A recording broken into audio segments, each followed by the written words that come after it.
So the thing is, don't ask the truth if you want to know where you're at, because you're going to get where your truth is. I think personally that we as a people in this nation are at a very terrible junction. And this junction is something that we're going to have to make a decision. The Bible says, choose you this day whom you will serve. But isn't that funny? That the Bible says, choose you this day whom you will serve. So, who is he asking?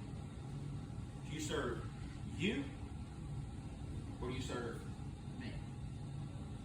Because all of the gods that you choose serve you.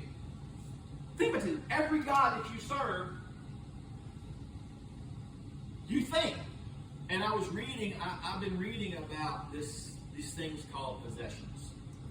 And reading about it and some of the people that as they were possessed and what they thought that they were going to gain from this possession,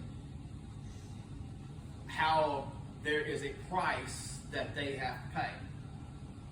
I love, in the Allman Brothers song, it says crossroads. It says crossroad, will you ever let him go?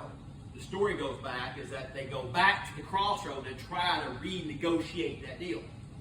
People, this demonic possession thing is real. There are hosts. There are true hosts. It is the most influential thing in this world is music. Music. The day the music died. If you think about this thing, he talked about He's talking about the fall of America within this song. He's talking about it, and he's talking about the day that the music changed. And when this music changed, everything changed with the musician. But you ask, how was it that music? Who was the chief musician? Lucifer. You think his title changed? You think his role changed? What did he know better than anything else? Music. What is the most powerful and influential tool right now? What do you walk around with in your mind, David? Music. What do you surround yourself with all day long? Music. What is your music telling you every day? What is your music whispering in your ear every day? Self. Self. It's portraying to our children these images of self, of glorifying self. So all these things are going on. At what point are we going to decide that we are in this valley that God is separating? And that somewhere along the line, so if we take from this one world religion, we draw a timeline from, say, here's the Tower of Babel. This is where these are God's people that are lost within this mix. They're lost. God's people are lost within this mix. Because again, like I said, at the time of the Tower of Babel, there were, within just a few years, there's other kingdoms already set up and already up and running. The kingdom of Sodom and Gomorrah, all these things are all running. Even the Egyptians. Where if Abraham goes along and all of a sudden Abram, he walks up and he's in Egypt and he says, wait a second, now we got to tell everybody you're my sister. Because if they start seeing you, you're hot. So we don't want them just coming and claiming, killing me and claiming you. This is God's chosen man saying these words.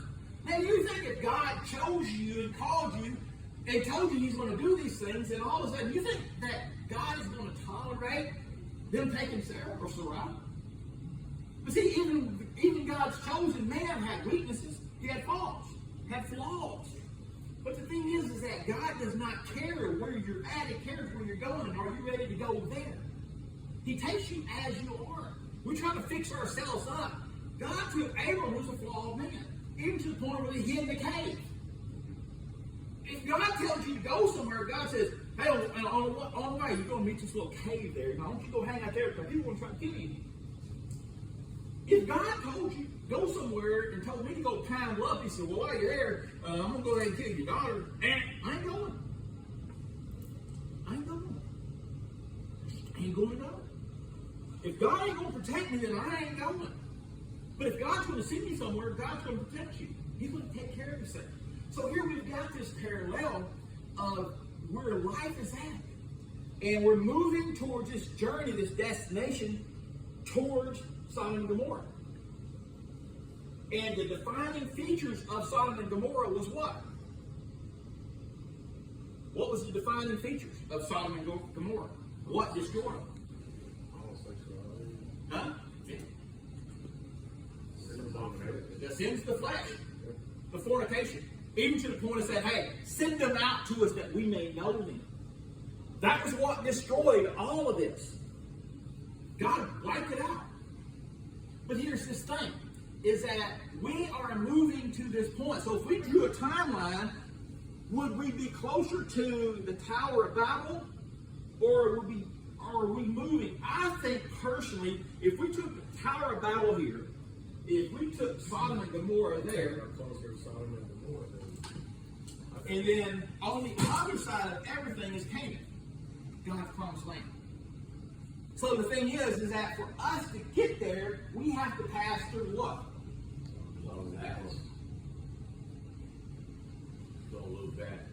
But the other side of this thing that I got this morning when I was reading about this thing, is you know that they actually Lot got kidnapped. All of them and all that. And all of a sudden here is basically Abram gets up, gets his men together, and what does he do? Goes in and says, so what does that tell us? Somewhere along the line, we got it that we as Christians are, say the word. I'm such a huge Gary. We are. Sissies. Pacifists. Abram wasn't no pacifist.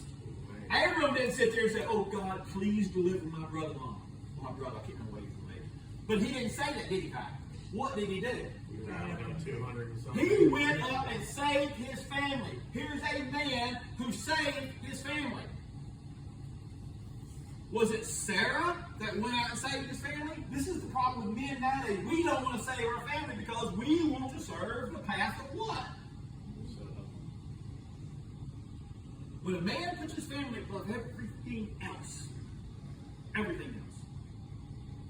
things change. And it's going to take men. But what if you're a woman that doesn't have a man or has a worthless man in their life? What do? You feel that spot. That's what I always loved about Carrie. I've always loved that about Carrie. I'm serious. I've always respected that about you. I've always respected that about you. You're one of the few women that I know of outside Dory. I got to do that. But again, the thing is that you can walk up to me and tell me anything, and I will listen to you. You know that about me. You've told me the things I've done wrong. You've told me the things, and I've always done what? Because I've always respected you. Always respected you. Deeply. The thing is that there is this line that we are going to have to decide. Because if we are at this point, our family members were already in Sodom and Gomorrah. Lot and his family was already where? There. And the thing is that they're out kidnapped by somewhere else. And so the thing is that Abram has to go and do what? But the problem is that even after he rescues them, and Lot's finally getting out, if we take the long story of all this, what about Lot's wife? She didn't listen. She didn't listen. She wanted to go back to that world. So there's so many things going on, but the problem is that, again, I'm talking about this timeline that we have to consider where we're at. Because this is not just a Bible study. If you take the Bible as a Bible study, and you have no idea what you're studying, why you're studying, you look at all these scriptures, and I can't